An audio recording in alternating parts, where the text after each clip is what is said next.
Good morning guys আমরা এখন চলে এসেছি অর্কিড গার্ডেনে। তাকদার অর্কিড গার্ডেন।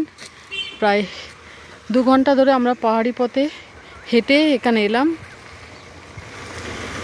হাঁটতে আমাদের যেহেতু অভ্যাস নেই, অনেক কষ্ট হলো হাঁটতে, কিন্তু অ্যাটমসফিয়ারটা মানে খুবই ভালো।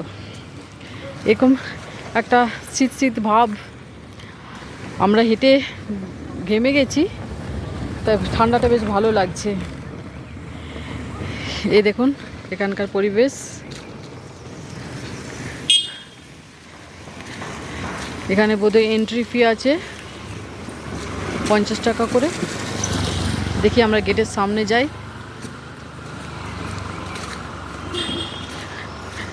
তাকদা ফরেস্টের orchid garden. Opening time 9 AM, closing time 4 PM। এখানে আছে টিকিট কাউন্টার।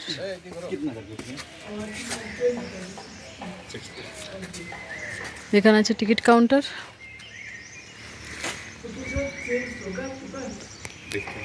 কত টিকিট? পার হেড টিকিট কত? 20। Per head ticket 20।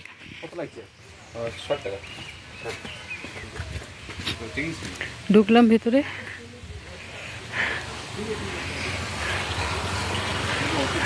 আসলে আমি হাঁটতে হাঁটতে এতটা হাঁপিয়ে পড়েছি যে কথা বলার শক্তিটুকু হারিয়ে ফেলেছি, কিন্তু পরিবেশটা বেশ মনোরম।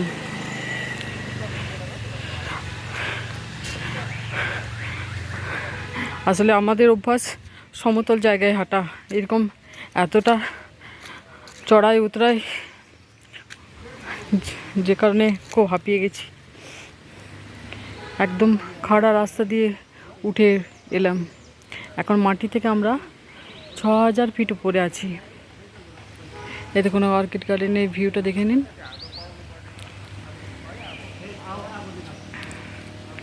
এখানে ট্যুরিস্টদের আসা যাওয়া খুব একটা বেশি দেখলাম না, ট্যুরিস্ট খুব কম। দার্জিলিং যেমন একটু ঘিঞ্জি এরিয়া হয়ে গেছে, দার্জিলিংয়ে ট্যুরিস্টদের আসা যাওয়াটা বেশি, কিন্তু তাকদা ফরেস্টে খুব একটা মানুষকে আসতে দেখলাম না।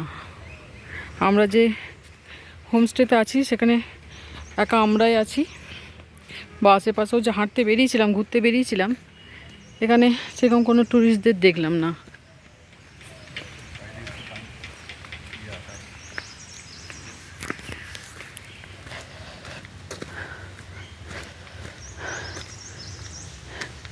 भैया ऑर्किड गार्डन और आगे इस फ्लावर का नाम क्या है? ধুতরা। আচ্ছা, ধুতরা ফুল, যেটা আমাদের ওখানে একটা ছোট সাইজের হয়। এখানে হ্যাঁ, এখানে একটা বড়, এবং আমি ইয়েলো কালারের ধুতরাই প্রথম দেখলাম। ইয়েলো, পিঙ্ক, হ্যাঁ, হোয়াইটটা আপ বেঙ্গলি समझते हैं? हो এখানে অনেক মানুষই দেখছি বাংলাটা বুঝতে পারে বা বলতেও পারে, এটা আমার খুব ভালো লাগলো। हाँ तो वेस्ट बंगाल ही तो वेस्ट बंगाल में बांग्ला तो जानना चाहिए, है कि नहीं? ওইটাই বলছে যে আমরা তো ওয়েস্ট বেঙ্গলের বাইরে নই, তাই বাংলাটা একটু জানি। ভালো লাগলো।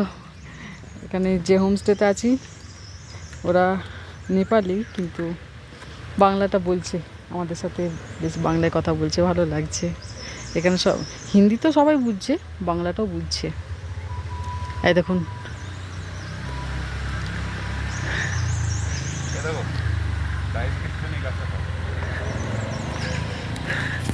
এই ভিডিওটা একটু হয়তো বড় হয়ে যাবে, কারণ গার্ডেনটা এত সুন্দর, আমাকে পুরোটা না দেখালে আমার নিজেরই মন ভরবে না। আছে তো, এটা ডায়াবেটিসের জন্য, এটা সেই বলা দিছিল। হ্যাঁ, এই গাছটা আমাদের বাড়িতে আছে। এটা পাতা খেলে বলা হয় যে ডায়াবেটিক রোগীদের জন্য খুব ভালো, সুগার কমে, কিন্তু আমরা খেয়েছি, আমি সেরকম কিছু ফল বুঝিনি। যে পেশেন্ট ইনসুলিন নেয় সে আর এই পাতা থেকেই কাজ হবে।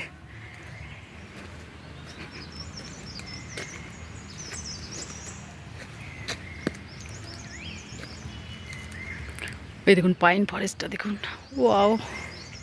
এখানে মানে প্রচুর বাটারফ্লাইজ রয়েছে।